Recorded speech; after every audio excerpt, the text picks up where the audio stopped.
Mesdames, Messieurs, les profils des personnes interpellées sont très proches de ceux déjà observés la semaine dernière.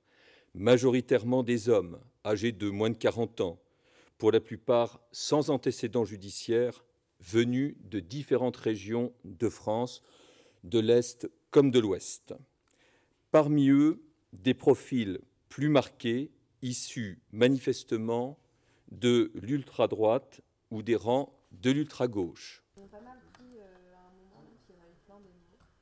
Et plus de 120 personnes ont déjà été déférées aujourd'hui, donc ici au tribunal de Paris. Nous aurons un bilan beaucoup plus précis sur les autres orientations qui restent en cours dans les prochaines heures, qui sont prises en veillant à l'individualisation de la réponse. Eh bien, au-delà, certaines de ces enquêtes ont d'ores et déjà connu des avancées notables.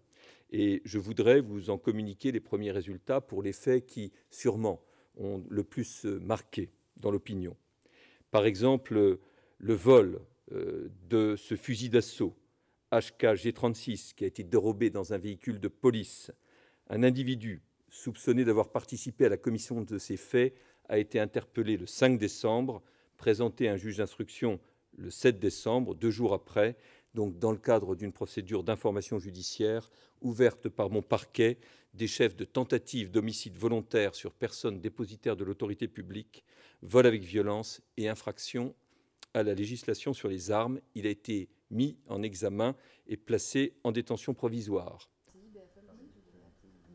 Une troisième enquête a été ouverte à la suite du pillage d'un magasin de motos situé avenue de la Grande Armée le 1er décembre 2018.